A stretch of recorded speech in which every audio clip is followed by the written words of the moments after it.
Por mais terrível que se te apresente a situação, segue adiante, sem desfalecimento. O desânimo é inimigo sutil que inutiliza os mais belos empreendimentos da vida. Seus amigos te abandonaram, ante os insucessos econômicos ou afetivos que te chegaram. Seus parentes e os afetos resolveram afastar-se por motivos que desconheces. Se tudo te empurra ao limite estreito da solidão, recompõe-te intimamente e espera. É provável que te sintas a sós e que, aparentemente, estejas sem companhia. Isto, porém, não é uma realidade espiritual, mas o reflexo do momentâneo estado de alma que te assalta. Nunca estás sozinho. Fazendo parte integrante da criação, ela está em ti, quanto nela te encontras. No lugar onde estejas, Deus está contigo. No lar, no trabalho, no espairecimento, no repouso, na doença, na saúde, nele aurindo consolo e forças para prosseguires nos mistérios a que te vinculas. Somente te sentirás a sós se deixares de preservar o vínculo consciente com seu amor. Mesmo assim, ele permanecerá contigo. Estás unido a toda a humanidade. Vão-se umas pessoas, outras chegam. Não te amargures com as que partem. Não te entusiasmes com as que chegam. As criaturas passam como veículos vivos. Têm um destino e não as podes deter. Compreendendo esse impositivo, faze-te o amigo e irmão de quem encontres no caminho, não retendo ao teu lado, nem te fixando no dele. Ajuda-o e segue. Só Deus, porém, é sempre o constante companheiro. Por isso, nunca te permita sentir solidão.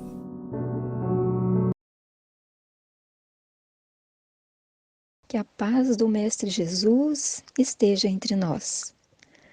O tema para a reflexão de hoje será uma das bem-aventuranças que o Cristo amorosamente nos deixou. É o capítulo 8º do Evangelho segundo o Espiritismo, Bem-aventurados os puros de coração. Bem-aventurados é uma expressão de Jesus que significa, sob o aspecto espiritual, os felizes. Poderíamos dizer assim hoje em dia: felizes aqueles que têm puro coração. Então, poderíamos dizer que são as felicidades desejadas pelo nosso Mestre para tocar nosso coração e acender em cada um de nós o desejo de mudança, o desejo de nos esforçarmos para seguir o caminho que Jesus nos apresenta. Deixai vir a mim os pequeninos, bem-aventurados os puros de coração, porque eles verão a Deus. Mateus, capítulo 5, versículo 8. Eu só vou enxergar Deus nas coisas se eu tiver o coração puro, o coração com amor, amor pelo próximo, porque Jesus disse: sempre que alguém ajudar um semelhante, estará me ajudando, eu estarei ali. Então, felizes aqueles que têm o coração puro como o de uma criança, como naquela passagem em que os discípulos não queriam deixar que os meninos tocassem Jesus, ao que o mestre lhes disse: Deixai vir a mim os pequeninos, e não os embaraceis, porque o reino de Deus é daqueles que se lhes assemelham. Em verdade vos digo que todo aquele que não receber o reino de Deus como uma criança, não entrará nele. E abraçando-os e pondo as mãos sobre eles, os abençoava. Marcos, capítulo 10, versículos 13, 16. Jesus toma aqui a criança como símbolo da pureza, porque ela, não tendo ainda podido manifestar nenhuma tendência menos positiva, oferece-nos a imagem da inocência e da candura. A pureza de coração é inseparável da simplicidade e da humildade. Exclui todo o pensamento de orgulho e egoísmo. O espírito da criança, apesar de antigo, da anterioridade da alma, reveste por algum tempo a roupagem da inocência. Por isso que Jesus tem a criança como símbolo da pureza e da simplicidade. Aliás, Jesus não diz de maneira absoluta que o reino de Deus é para elas, mas para aquelas que se assemelham a elas. Pecado por pensamento e adultério. Ouvistes que foi dito aos antigos: Não adulterarás. Eu, porém, vos digo que todo que olhar para uma mulher cobiçando-a, já no seu coração adulterou com ela. Mateus, capítulo 5, versículos 27 e 28. Nessa passagem, a palavra adultério não deve ser entendida no sentido exclusivo de sua acepção própria, mas com um sentido mais amplo. Jesus a empregou frequentemente por extensão para designar o mal, o pecado e todos os maus pensamentos. Quer dizer, só de olhar, de cobiçar, já adulterou, ou seja, já pecou. A verdadeira pureza não está apenas nos atos, mas também no pensamento, pois aquele que tem o coração puro sequer pensa no mal. Foi isso que Jesus quis dizer, condenando o pecado, mesmo em pensamento, porque ele é sinal de impureza. Esse princípio leva-nos a questionar: sofre-se as consequências de um mau pensamento que não se efetivou? Estamos num planeta de provas e expiações e a cada dia tentamos ser pessoas melhores. À medida que a alma avança na vida espiritual, vai se esclarecendo e pouco a pouco se liberta de suas imperfeições, segundo a maior ou menor boa vontade que emprega em virtude de seu livre-arbítrio. Todo mau pensamento é, portanto, o resultado da imperfeição da alma. Mas, de acordo com o desejo que tiver de se purificar, até mesmo esse mau pensamento se torna para ela um motivo de progresso, porque o repele com energia, com veemência. Quantas vezes no nosso dia a dia não fazemos isso? Temos um pensamento ruim e rapidamente tentamos mudar o foco fazendo uma prece ou cantando, porque cantar também é uma forma de oração.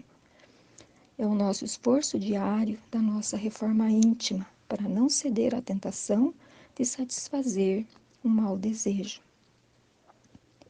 Agora, aquelas pessoas que infelizmente ainda buscam ocasião de praticar o mau ato, e se não o fizer, não será por não querer, mas apenas por falta de circunstâncias favoráveis, ela é tão culpada como se o houvesse praticado. Podemos, então, assim resumir: a pessoa que sequer concebe o mau pensamento já realizou o progresso. Aquela ainda que tem esse pensamento, mas o repele, está em vias de realizá-lo.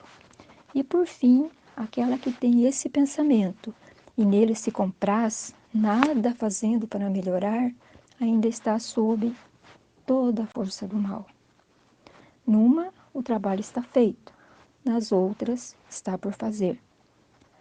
Deus, que é justo, leva em conta essas diferenças nas responsabilidades dos atos e dos pensamentos do homem.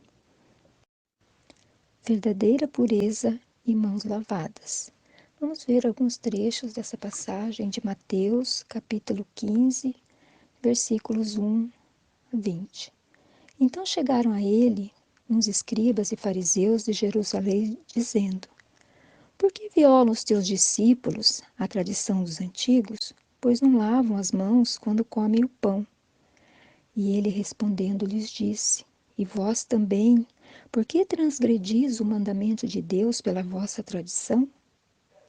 Não é o que entra pela boca o que faz imundo o homem, mas o que sai da boca. Isso é que faz imundo o homem. É do coração que saem os maus pensamentos, os homicídios, os adultérios, os falsos testemunhos. Essas coisas são as que fazem o homem imundo. Por isso que se costuma dizer, hoje em dia, que só se sai da boca aquilo que o coração está cheio.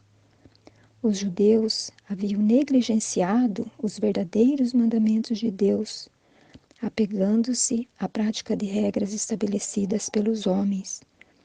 Esses são, segundo as palavras de Jesus, sepulcros caiados por fora, mas cheios de podridão por dentro. Vasos limpos por fora, mas sujos por dentro.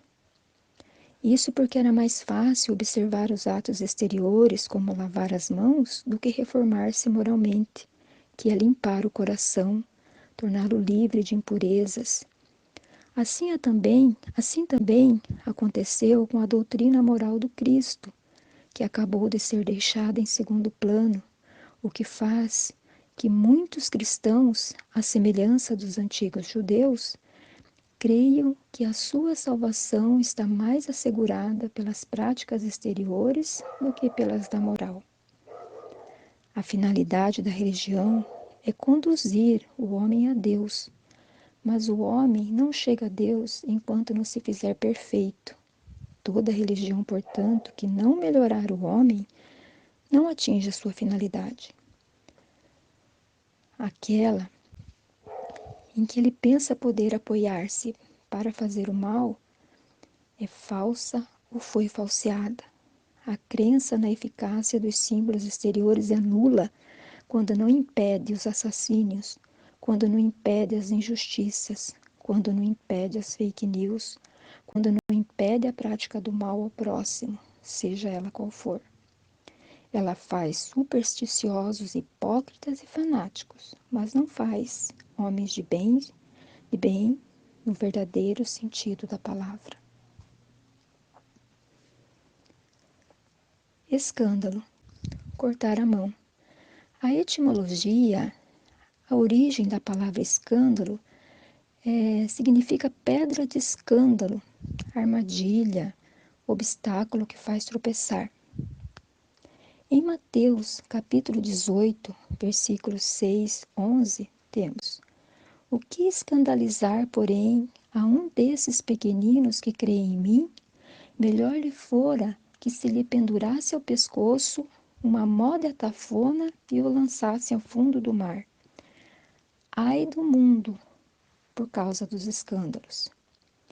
Essa passagem quer dizer que seria melhor para essa pessoa que ela fosse jogada ao mar com uma grande pedra de moinho, moda tafona, amarrada ao pescoço, do que induzir um desses pequeninos a pecar. Ou seja, o que se fala aqui é a intenção de impedir, de atrapalhar o processo evolutivo do outro. No sentido evangélico, não é somente o que choca a consciência alheia, mas tudo o que resulta dos vícios e das imperfeições humanas, todas as más ações do indivíduo para indivíduo. O escândalo, nesse caso, é o resultado efetivo do mal moral. As fake news, infelizmente, tão presente no nosso dia a dia são escândalos. É uma imperfeição humana e, nesse caso, tem repercussões negativas, pois desinforma uma parte da sociedade e, dependendo do assunto, podem ter consequências graves para a saúde física e ou mental das pessoas. São escândalos também aqueles que tentam pregar a palavra do Evangelho pelo medo e não pelo amor, como Jesus nos ensinou. Entretanto, o escândalo é necessário para que os homens, em expiação na terra, se punam a si mesmos pelo contato de seus próprios vícios, dos quais são as primeiras vítimas e cujos inconvenientes acabam por compreender. Depois que tiverem sofrido o mal, procurarão o remédio no bem. É o que nós costumamos dizer: se não vem pelo amor, vem pela dor.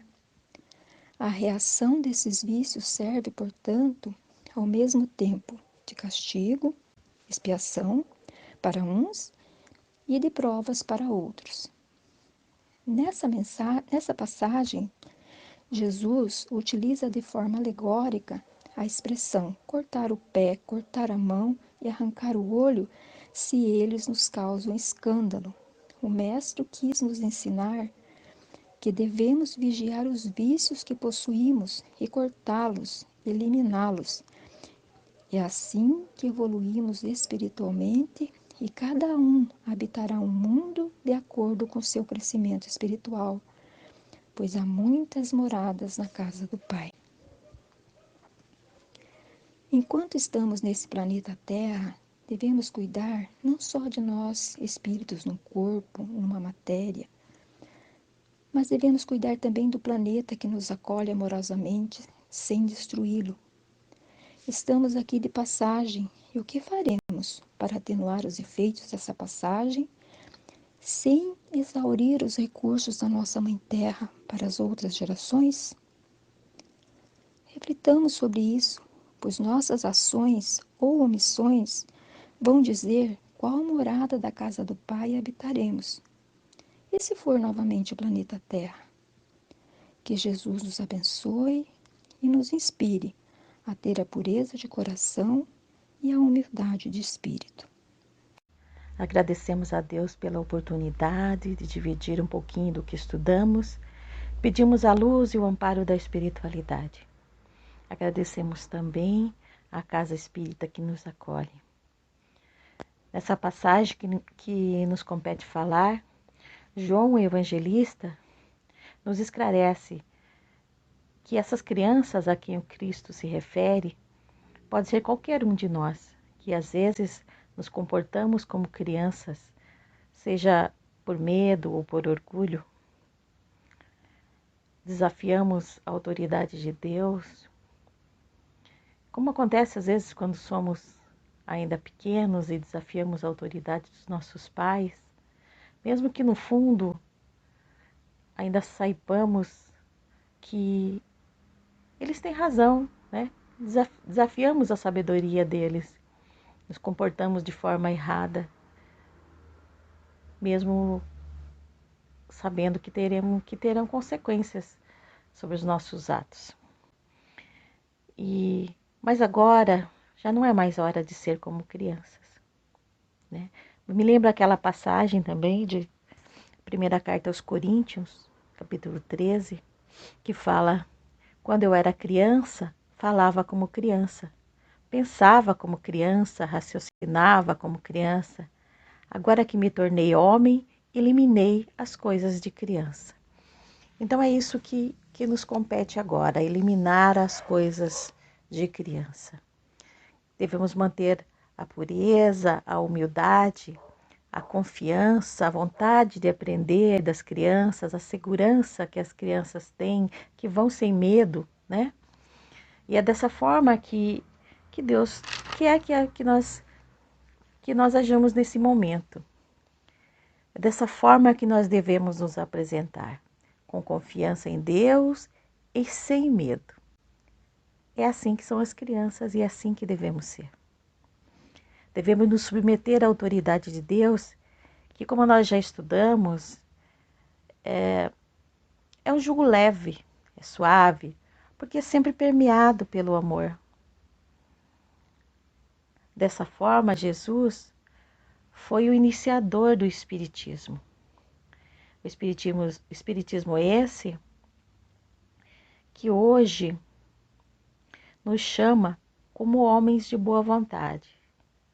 Devemos nos apresentar como homens. Acabou